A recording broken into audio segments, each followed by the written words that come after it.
The following program is a Greenlight Maine production being brought to you in part by Bangor Savings Bank.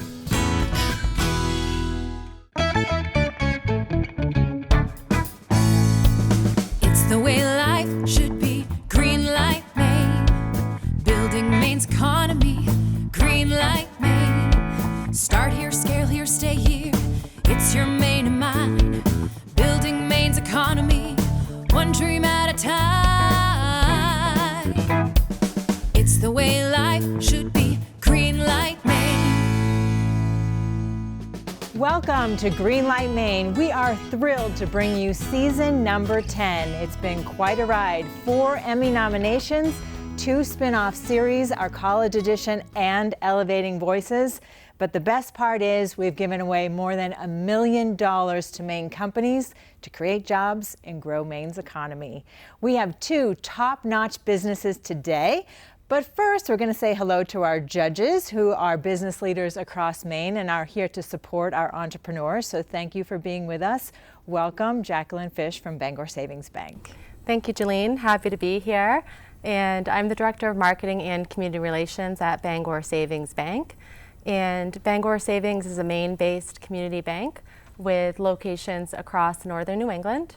Together, me and my team, we're responsible for leading the bank's brand awareness, its philanthropic efforts, its community engagement initiatives, as well as all things media and public relations. Awesome, and we're happy to have you as our premier sponsor. And speaking of sponsors, the Finance Authority of Maine, welcome Bill Norbert. Thanks, Julian. Yes, I'm the Governmental Affairs and Communications Manager at the Finance Authority of Maine, and FAME helps to grow Maine's economy and support the workforce by providing financing tools for Maine businesses and students. And rounding out our panel is Michelle Anderson from Junior Achievement. Yes, so happy to be here.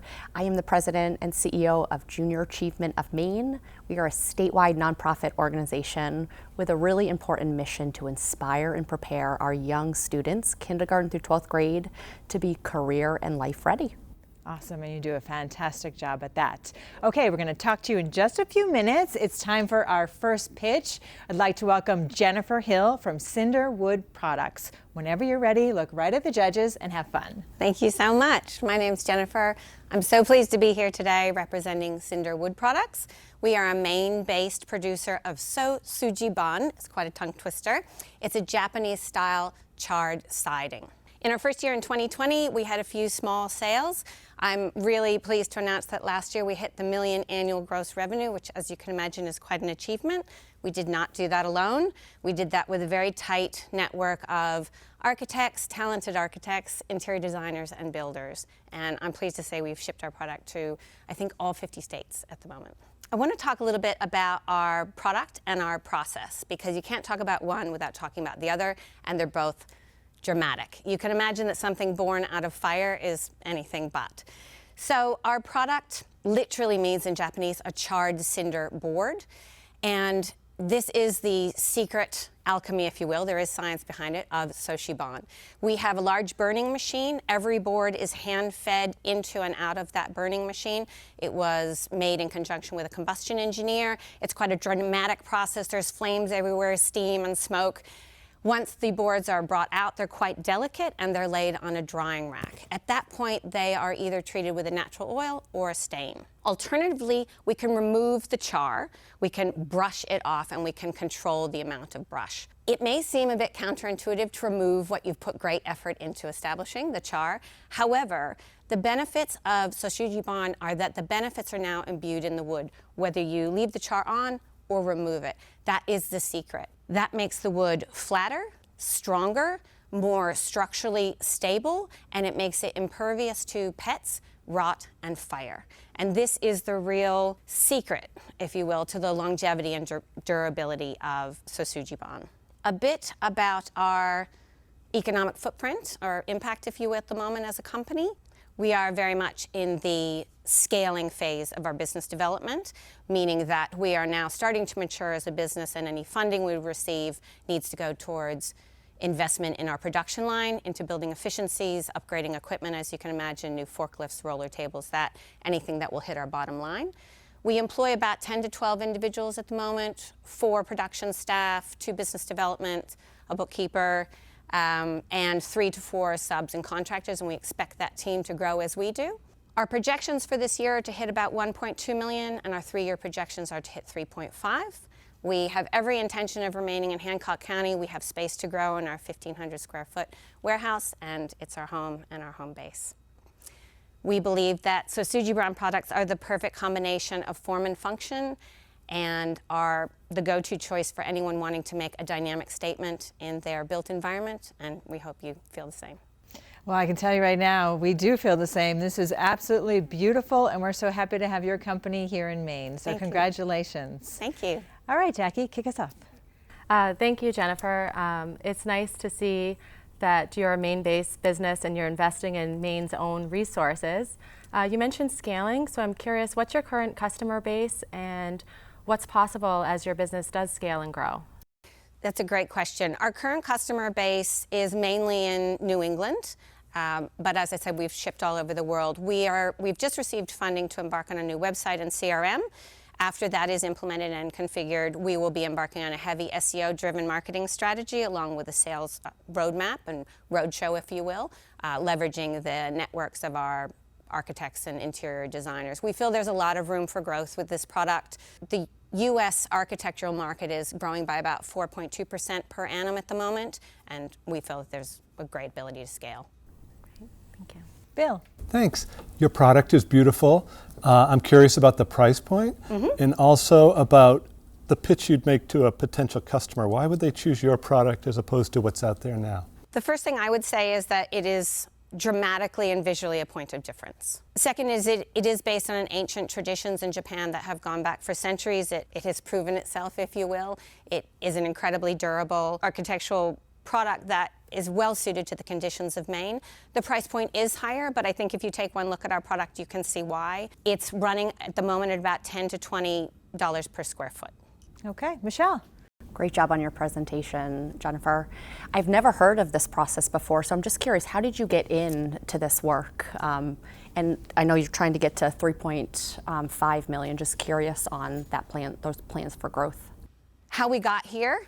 So our founder, Jesse Paquin, unfortunately can't be here today due to illness. He was originally in film school in Seattle and was introduced to Japanese films at that time and fell in love with Japanese culture. He's been building relationships with suppliers over there and learning, going to the source, if you will, and just really loves everything about the culture and these products. He's an artisan and entrepreneur business person with a background in high-level construction, and when an order came through for this, he decided it was time to build the equipment to fulfill the need in the market. In terms to your question about the growth and the 3.5, we really haven't capitalized on our relationships to date. This is part of moving a business from startup to scale. As you would know, often things get stuck with the founder, and at this point we're growing at a pace where that information is starting to be disseminated among the team more evenly, and we think because of that we can start to unblock a lot more potential customer base. Great, thank you.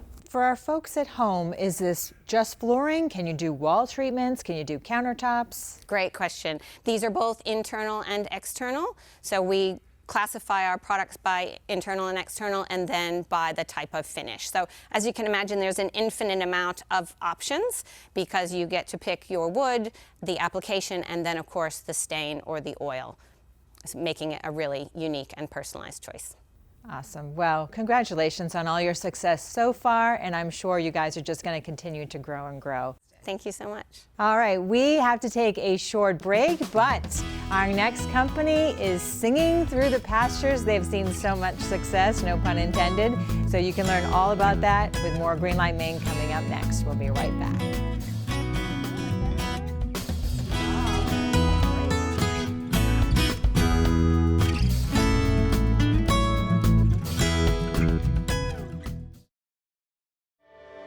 Since 1852, Bangor Savings Bank has been helping New Englanders thrive by living our You Matter More promise.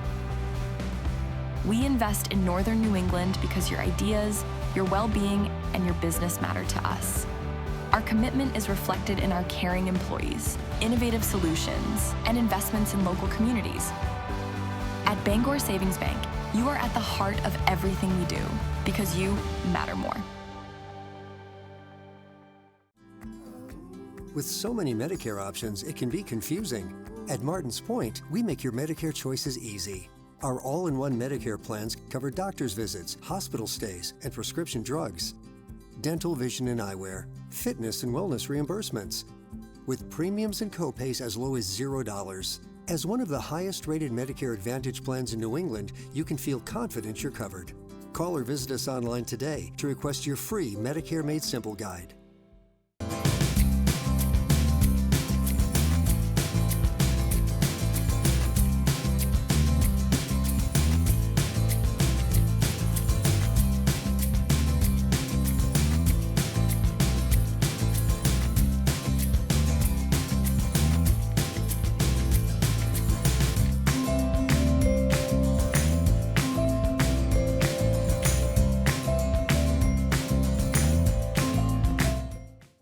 Welcome back to Greenlight Maine. Our next company is both a farm and food brand.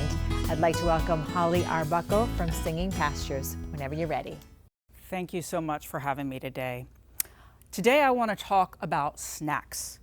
What if I were to tell you that the fastest growing sector of snack food isn't cookies, it's not chips, it's not granola bars, it's meat sticks? That's kind of interesting because Slim Jim started in 1929, so we've had them for a while. So what's the driver for this explosive growth? And the answer is women, particularly young women who are millennial and Gen Z, who are looking for healthy protein snacking on the go. I'm Holly Arbuckle. I'm the owner and I'm the CEO of Singing Pastures, which is a meat stick brand. I'm also the co-owner of a farm by the same name where we produce some of the meat that goes into our snack sticks. We've been making meat sticks since 2016 and we're nationally available. We're in e-commerce stores and brick and mortar chains throughout the country. But what I'm really excited to tell you about today is the next generation of meat snacking. Here is a sneak peek of our new product. So I want to tell you why this is going to be a breakthrough in meat snacking. First of all, you'll see that the packaging is woman-friendly, which is the biggest driver in the market. It's bright, it's colorful, and it's on trend for illustrative design. Secondly, we're going to have bone broth in the product. So if you're familiar with collagen, that is in bone broth, and right now collagen is good for skin, hair, joints. It is the beauty buzzword on everybody's lips. Third, it's taste. These are the best tasting snack sticks on the market, and you don't have to believe me. I brought samples, you can try them later. And the reason for that is besides the premium meat, we use slow crafting. So these are slow cooked for 16 hours with real wood smoke, where a lot of the leading brands are using high heat, fast synthetic methods with liquid smoke. The next reason is protein. Protein is the food trend of 2025. And our new sticks are going to have 10 grams of protein per stick, which is going to be one of the highest nationally available. And finally, we are an authentic farm story. So this is something that other people don't have. People trust our product because my husband's a 9th generation farmer. We do pasture-raised grass-fed meat, and they trust the sustainable farming practices from our farm and other farms that follow our strict standards. We're seeking $25,000 so we can put together a new website. Pulp and Wire, which is a Maine-based woman-owned company, did this generation of package design for us. And we would love to be able to have them to create a nationally competitive website that can go head-to-head with the big brands. We are super excited to introduce this next generation and change the snacking industry. We have differentiators that are not seen in the market today. We're going to be first to market with bone broth, and we are first to market with this female packaging, and I look forward to your questions. Thank you for this opportunity, and we're looking forward to making Maine proud. Well, thank you, Holly. You've just checked every box, and I know they are delicious. So thank you so much. Great pitch. Jackie. Thank you, Holly. I'm very inspired by your work. I'm a busy mom. I eat meat sticks, and I've recently been introduced to bone broths, so I'm curious to learn more. With that said, how do you differentiate your product from similar products in the market as you scale? The biggest thing is going to be people looking on the shelf. So right now, healthy meat stacks, there's a brand called Chomps that is actually the one that has blown up the most. So they have gotten women into the meat snack market, but those same people are going to be looking for something that's even more tailored to them, right? So when you look at that packaging versus this packaging, particularly with Gen Z, because we've done testing with that, that's the first tick. The second one is going to be, it's got bone broth, nobody else has it. It has collagen, nobody else has it. We're going to at least match on protein, and the taste is a whole lot better. So if we can get them to try it, they're going to like it because they make it their snack sticks a different way. And then I think that we're already, nationally available with grocery stores, with e-commerce. We're really looking to push that D2C right now. Thank you. Bill. Congratulations, Holly. Your presentation was terrific. I loved your distinguishing yourself from the traditional Slim Jim, and I'm curious about your competition nationwide aside from Slim Jim and what might help you sort of, overcome that. Here's the thing about meat snacks, and I'm going to make an analogy. A friend recently told me that we're not making more ski mountains, right? But there are more skiers every year, but you can't expand. So we have to be made at a USDA plant. This is not the same as FDA plants, which are everywhere. In fact, our sticks are not made in Maine because we don't even have a USDA plant that could do what we needed to do. So there's a limited number of meat snack plants in the country. Everybody is going to the biggest one, and they can have this exact same product. They just change the label, right? Maybe they change the recipe a little bit, but it's kind of like making cookies. It's going to come out that way. We've been doing this since 2016, so we're in a different plant that can do the fermentation and slow smoking for 16 hours. But you couldn't decide today, oh, I want to get into that plant too, because you have to be a certain size to be able to get in.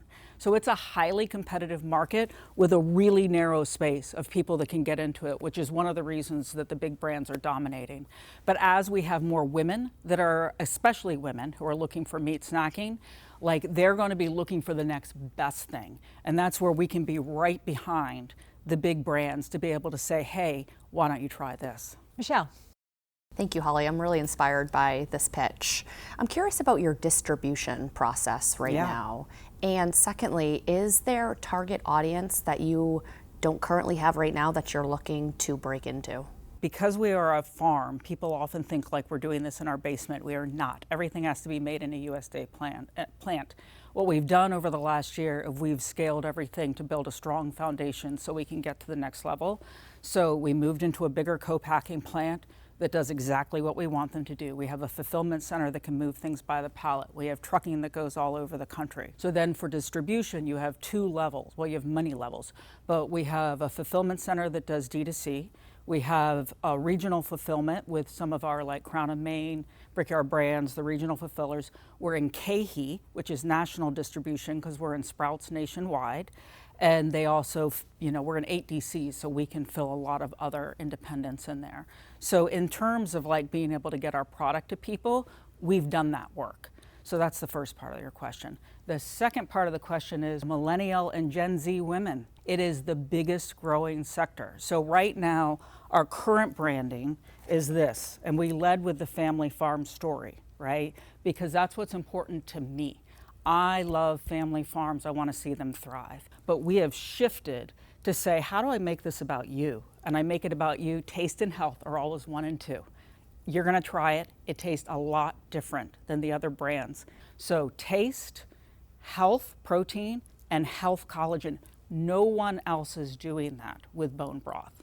And I can't overemphasize that enough, because if you look at the data on collagen right now, it's doing the same thing that meat sticks are doing. Awesome. Congratulations. You definitely know your business. We got to take a short break. When we come back, our judges are going to deliver it, so don't go away. Come on over.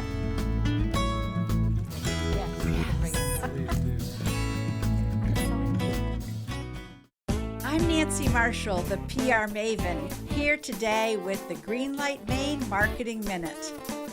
If you're trying to position yourself or your company president as a thought leader, you can write an op-ed column for publication in a local, national, or even international publication. A typical op-ed spans 600 words, and assuming you can get it placed, that word count provides a long runway for content creation and brand marketing. The Wall Street Journal, Washington Post, or even one of Maine's daily newspapers are immensely popular, and their opinion pages are a gold mine for cool content. Of course, you can't be too self-promotional. Opinion editors can see through promotional content. I am truly awestruck by the innovation that exists. Fame has fundamentally been a part of keeping the business community here resilient and robust. Our role is to help. Coming in. To have people in your corner that will guide you through the whole process is really helpful. When they say, hey, we believe in this, it's a real boost to confidence. Fame works for Maine, helping businesses and lenders create a bright economic future. It's about helping Maine grow.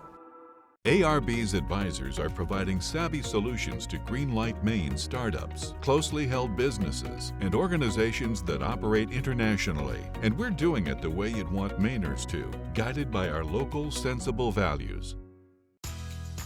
Whether you're a small business or a big business, whether you're cutting edge or looking at a traditional industry in a whole new way, whether you're on the coast, in the city, a small town, wherever.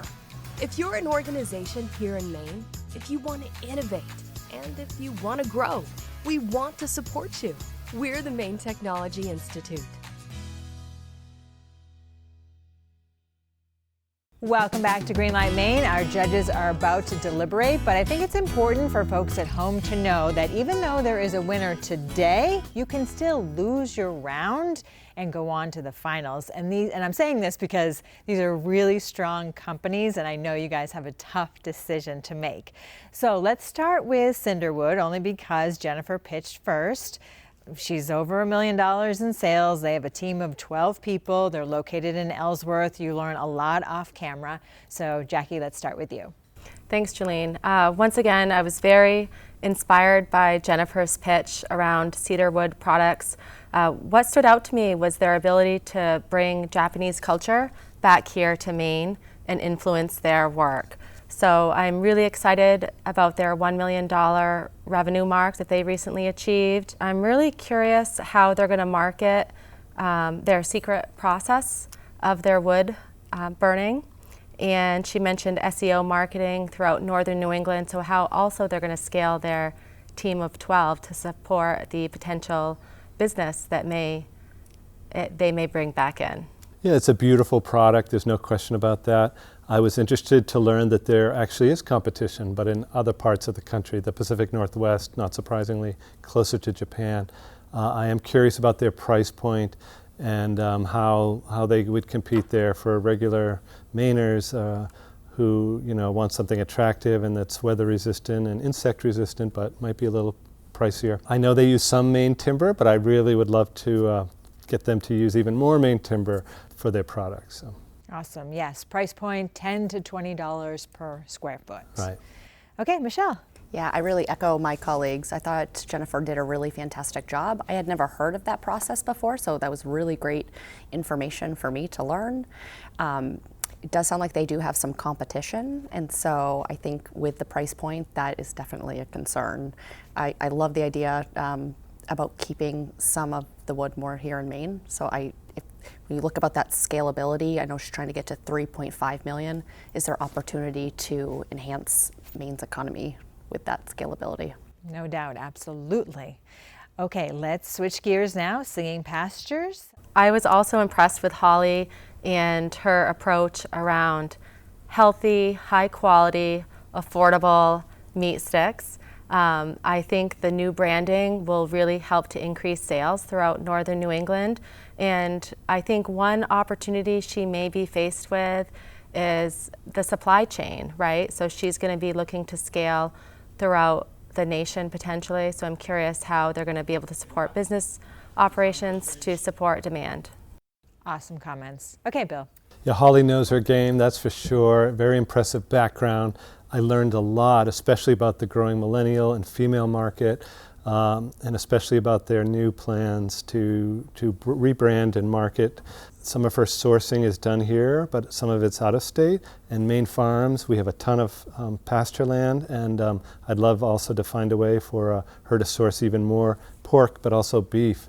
A growing market would be ideal. Her husband's a 9th generation farmer. And the fact that they become so versatile in all these different channels of revenue is amazing. She definitely knows her stuff. No, I thought Holly was, she knew her stuff. She had a strong pitch. You can tell a really strong entrepreneur. And just fascinating about the female market and just the collagen and the protein. I feel like she's really differentiated herself with the competition in the market. The scalability for this company, and I think getting into different employers that she's not in right now. I know she talked a lot about that. She's got some big box employers that she's in, but there's so much more opportunity for new ones. Folks at home can find her in Hannaford and in Rennie so far, so that's a really good start. All right, well, thank you so much. We're going to give you a couple more minutes to decide, and then we will have our winner. So we're just going to hear a quick word from our sponsor, and we'll be right back to let you know who gets the green light. Stay with us. Darlings Brunswick Ford has pickup and delivery service. Our team saves you time by picking up your vehicle for a service appointment and then dropping it off when it's done at no cost to you. Call 844-5945 today. With Thomas College, it's possible to earn a degree in 3 years and a master's in 1. It's possible to find yourself graduating career-ready through one of the nation's first guaranteed jobs programs. It's possible to become the future you, the one you dream to be. Because for 130 years, we've been dedicated to helping students unlock their possible. Because we are in the business of possible. That's Thomas College. Unlock your possible at thomas.edu. Located off I-95 in Oakland, First Park is known as Central Maine's most connected business park. It features high-speed fiber internet, 3-phase power, and is located in a foreign trade zone, connecting your business to a world of opportunity. With shovel-ready, pre-permitted sites and only a short distance to the local airport and rail service, First Park also makes it easy for entrepreneurs, innovators, and businesses to distribute or receive products around the globe. Interested in locating your business to First Park? Get an exclusive offer at firstpark.com/gift.